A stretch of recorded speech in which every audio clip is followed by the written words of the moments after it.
है किसान का काला कानून, निजीकरण, गरीबों के खिलाफ कानून। मैं जरा किसान कानून को सबसे पहले आपके सामने रखना चाहूंगा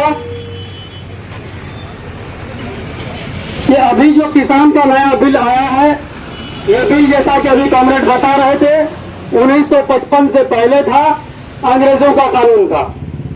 उस कानून को दोबारा लाया गया है। वो कानून है क्या, मैं उसमें चंद बातें आप तक पहुंचाना चाह रहा हूं। किसान कानून जो नया लेके आ गया है, जिसको हम लोग काला कानून कहते हैं, वो 3 पॉइंट पर आधारित है। पहला ये है कि इलाके में जो किसानों का इलाका है वहां एक मंडी हुआ करती है। उस मंडी में किसान फसल लेकर जाते हैं और बिजनेसमैन खरीदकर वहां से ले जाते हैं और मार्केट में सप्लाई होती है। लेकिन अब ये किया गया कि मंडी नहीं होगी, जिसको जहां चाहे वो अपना फसल बेचे, जो जहां चाहे वो खरीदे। अब हम लोगों को यहां लगता है कि इससे क्या फर्क पड़ता है। फर्क ये पड़ता है कि यहां पे जहां तहां बड़े बड़े उद्योगपति लोग, अडानी, अंबानी, टाटा, बिरला, गोयनका वगैरह वगैरह, ये सारे लोग अपनी अपनी मंडी लगाएंगे और जो ये जनरल मंडी है इसके मुकाबले कुछ ज्यादा पैसा देकर हमारी फसल खरीदेंगे। तब तक 1 साल या 2 साल, जब वो ज्यादा खरीदेंगे तो हम उनके पास बेचने जाएंगे। जब वहां बेचने जाएंगे तो हमारी मंडी बैठ जाएगी। जब मंडी बैठ जाएगी उसके बाद ये उद्योगपति की मंडी में फसल को मनमाने दाम में खरीदा जाएगा। उस वक्त हम लाचार हो जाएंगे, जिस तरह से अंग्रेजों के दौर में लाचार थे। किसान के लिए जो एक MSP मिनिमम सपोर्ट प्राइस, यानी कि सरकार ये तय करती है कि किसान के फसल की कीमत कितनी होनी चाहिए जिससे उसका खर्चा वर्चा बात देकर उसके जीने भर का कुछ हो जाए, उतनी कीमत फसल की होनी चाहिए। इसको कहते हैं मिनिमम सपोर्ट प्राइस। इस मिनिमम सपोर्ट प्राइस को तय करती थी सरकार, लेकिन अब सरकार ने अपने आइन में यह तय किया है कि सरकार में इसमें दखल अंदाजी नहीं करेगी। इस मिनिमम सपोर्ट प्राइस को तय करने के लिए सरकार दखल अंदाजी नहीं करेगी, बल्कि खरीदार जो उद्योगपति हैं, जो बड़ी बड़ी कंपनियां हैं, वो तय करेगी और दूसरी तरफ किसान होंगे। ये जो मिनिमम सपोर्ट प्राइस है, आपसे मान लीजिए कि 1200 रुपए धान का प्राइस तय किया उद्योगपति ने। आपने फसल पैदा करी, फसल कट गया, कटने के बाद आप मार्केट में फसल बेचने जा रहे हैं। 1200 रुपए का दाम तय हुआ था, कंपनियां खरीदना शुरू कर दी। 1200 रुपए के रेट पे खरीद लिया। मान लीजिए 50 क्विंटल उसको जरूरत है, 50 क्विंटल उसने खरीद लिया। अब देखा कि मार्केट में क्राइसिस लाने के लिए ये 50 क्विंटल हमारे लिए काफी है।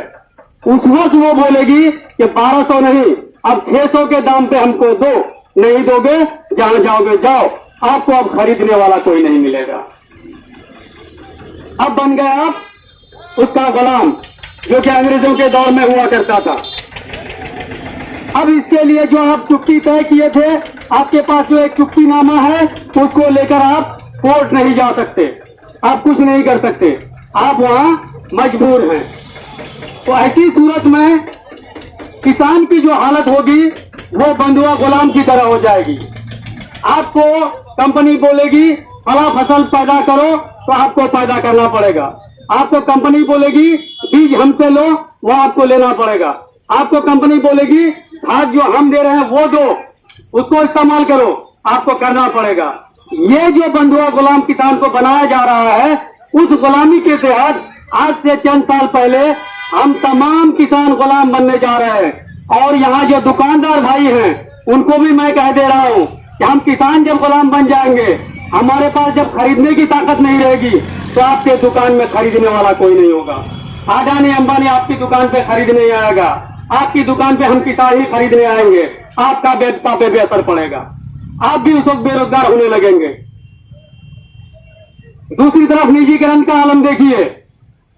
रेलवे बेचा जा रहा है।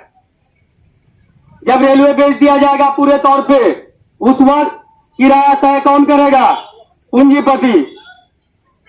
आपका 10 रुपए का प्लेटफॉर्म टिकट था, 3 रुपए से 5 रुपए, 5 रुपए से 10 रुपए हुए।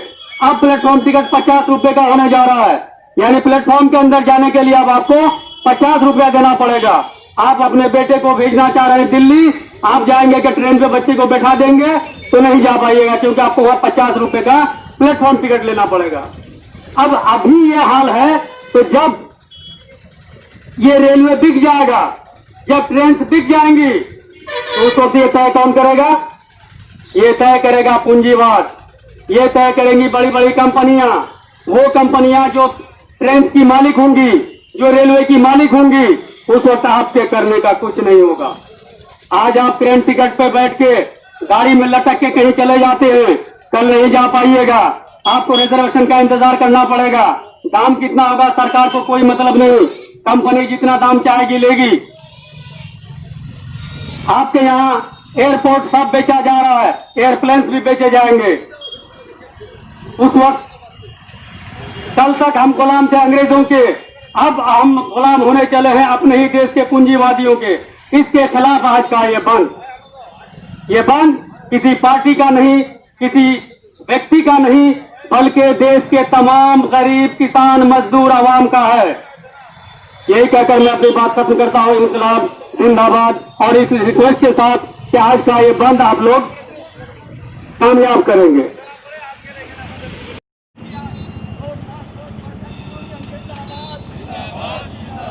बिहार राज्य परिवहन मित्र कामगार यूनियन जिंदाबाद।